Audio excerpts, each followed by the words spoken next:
Yeah, we got some merch coming your way. Oh, we got some Bears merch, got some Bulls merch. Your boy's been designing. If you in the Discord, you know what we talking about. Gave him a little sneak preview in the Discord. That's what you get in the Discord, man. Make sure that you join the Discord. Appreciate y'all for tuning in and showing love, man. Get all the up-to-date content. Also, make sure that you guys stay tapped in with us on the Breeze National Show. We're going to be live tonight talking Eagles and Cowboys. We're going to be live reacting to that. So a lot of fun there, man. Appreciate you guys for tuning in and showing love. As always, man, hit that like button, subscribe to the page, leave a 5-star review. Y'all know what to do. We got over 100 in the chat. Over 200 in the chat. 200. Good morning. All right, let's talk about this Jaylen Johnson situation. The Chicago Bears have restructured Jaylen Johnson's deal, essentially clearing up about $8 million in cap space, allowing for the Chicago Bears to possibly go out there and add another player. Who could that player be that the Bears are looking to add? Now, the Bears did not have, excuse me, a ton of cash left over to begin with, right? Which is why when the Micah Parsons deal came down, I was like, it was going to be very, very difficult for the Bears to go out there and add a guy like Micah Parsons.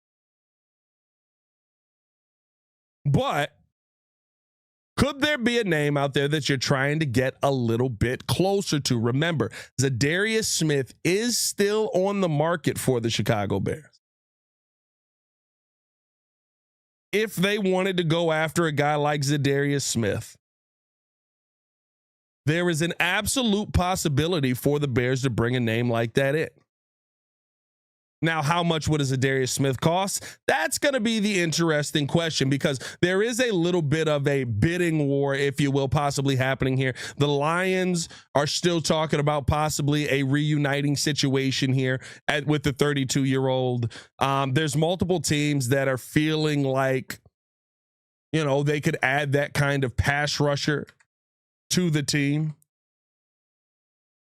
And over the last couple of years, Za'Darius Smith has been paid fairly well. Last season, excuse me, as the contract ended up getting voided out, trying to see what the last season was. Last season, he had an average salary of $11 million with the Browns, a signing bonus of $9 million, and total guarantees of about $10.5 million on the season. Clearing up about $8 million. Now, you would still have some work to do to get around that number, but that does feel like a good number to possibly bring a player like that in at. Would that be something that you feel like it will be good for the Chicago Bears? Do let me know in the comments below. To me, when I look at this, right, you need pass rush help. It's pretty clear that you need some extra pass rush help coming off of the edges. And if you can get that at a cheap price with a guy that literally all he's doing is rushing the passer, you're not bringing Za'Darius Smith in here to be a, you know, every down player at this point. You're not bringing Za'Darius Smith to be, you know, a dominant force every single play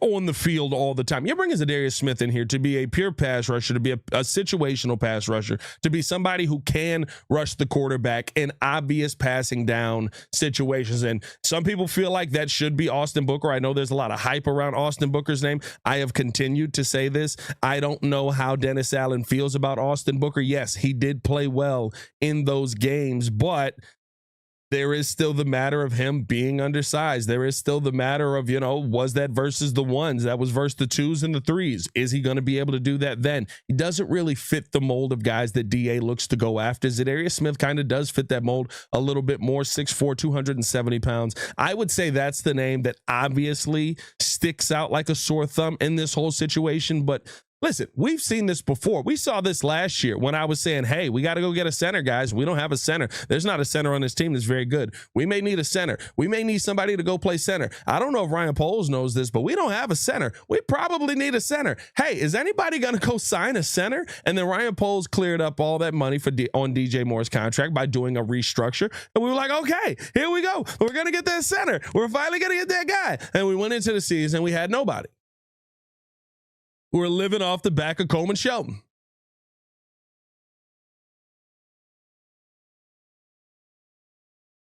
So while I feel like this could be a real situation for a pass rusher, while I feel like this could be a real situation to go out there and get somebody who can help you with this pass rush, and I'll be honest with you, we do have to do this as well. As Za'Darius Smith, he does have 69 total sacks on the season. He had 9 sacks last season between Cleveland and Detroit. He had 4 sacks in Detroit, 5 sacks in Cleveland, 9 sacks, 5.5 sacks the year before, 10 sacks, 12.5, 12.5, 8.5, 3.5, 1. 5.5 throughout his career. There's a couple of years in there where with the 1 year in Green Bay where he got banged up, where he didn't record a sack there. But here's the thing as well that we have to take into account.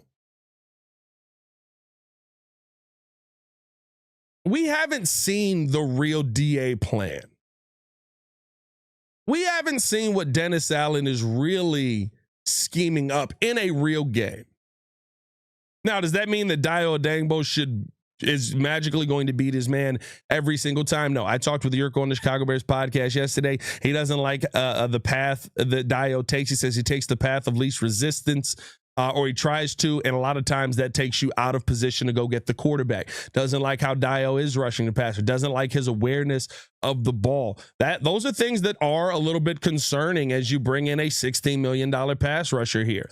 But I've continued to say this.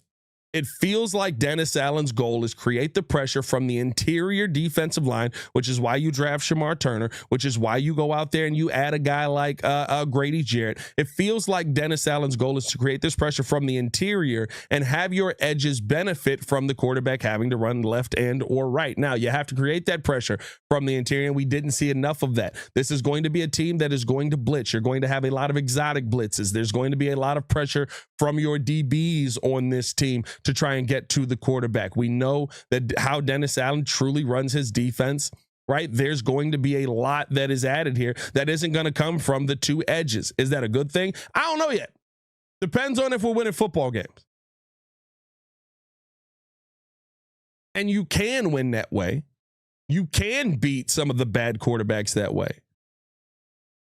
But when real talent, when real quarterbacks, when the big names come in, a lot of times they're getting rid of the ball so fast that blitzing pressure doesn't get home. So you still need to create that pressure with your front four, no matter the situation, no matter the opportunity or whatever it is. It's always better to be able to create that pressure with your front four.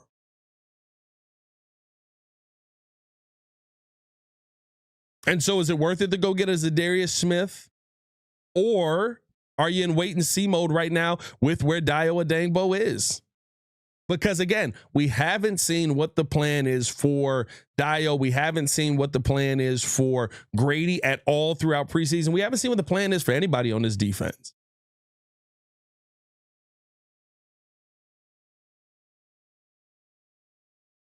Because truly, we haven't yet seen what this defense looked like. I don't think Dennis Allen sent a single blitz in that Kansas City game until like the third or fourth drive, honestly.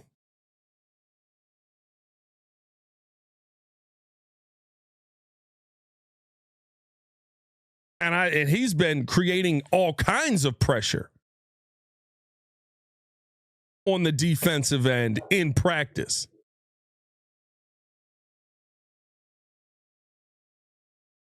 He's been creating all kinds of pressure.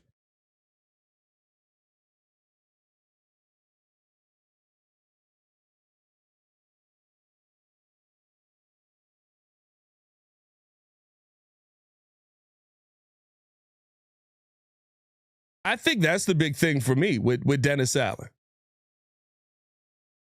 I'm seeing things in practice that you're doing that aren't making it to the game. Okay, so you're not really calling your game plan. Honestly, same thing with Ben Johnson. All you've seen out of this team in the preseason has been a team that is trying to drop back and play on time. By the way, over 300 in that chat. 300. Good morning, y'all. Appreciate y'all for tuning in and showing love with your boy this morning. Hit that like button, subscribe to the page, leave a 5-star review. Y'all know what to do. What y'all talk about in the chat, man? Do you feel like Za'Darius Smith would be a good ad for the Chicago Bears? Or do the Bears end up standing pat? Shout out to Chris Newman. He's going back to the Caleb Williams topic. He said he could have over 4,000 yards and have 40 touchdowns, and people would still complain. 100%. 100%. Don Burr in the building. Don Burr in the chat. What's going on, baby? Said Pat's talking to himself in the mirror. Yeah, that's how it is. I mean, it's a mirrorless camera. It's kind of how the show works. I mean, sometimes I do episodes where I'm by myself. I'm talking to y'all. There's a lens on the camera.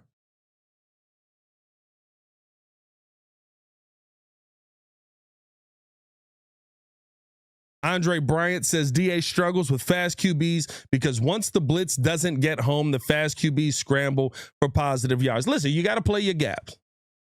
You got to play your gaps. That's what it comes down to.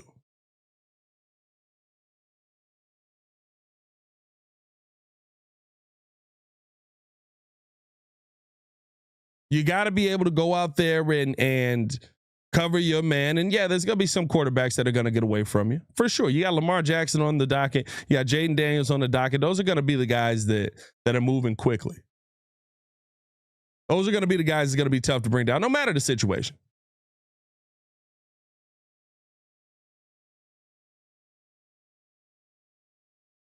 So the big thing is just when you send that pressure,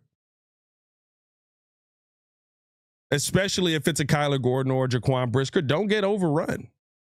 That's why you send a Jaquan Brisker or a Kyler Gordon on that. So you don't have this big hulking lineman trying his best to not get thrown out of position. Kevin Blackman says Za'Darius Smith wouldn't be bad depending on what he will cost. It will be a 1-year prove-it deal for $6 million. Wouldn't be bad. Yeah, listen, if you can get him a little bit cheaper, I feel like we are getting to the point where you probably can get Za'Darius Smith a little bit cheaper. Honestly. I feel like we are at the point where you probably can get Za'Darius Smith on a 1-year, $8 million, $10 million deal where it's not crazy.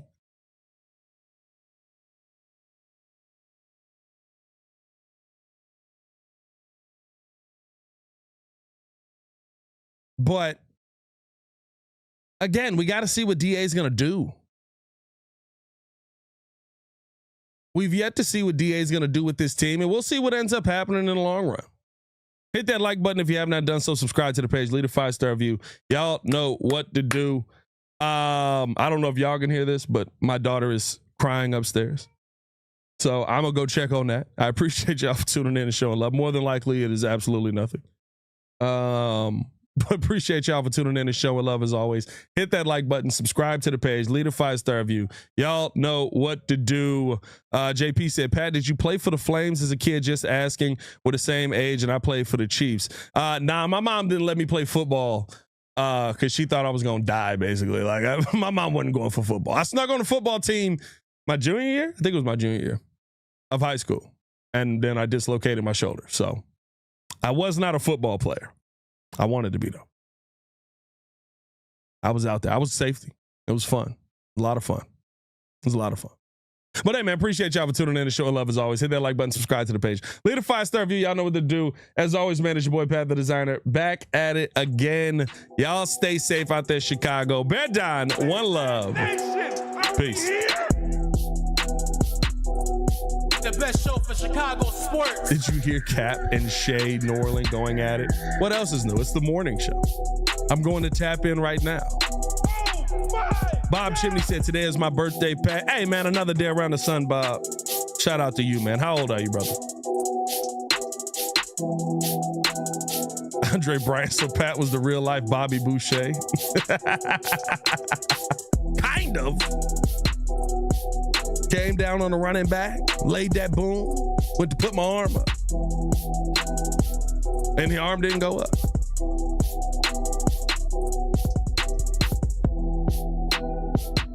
NFL pack tonight.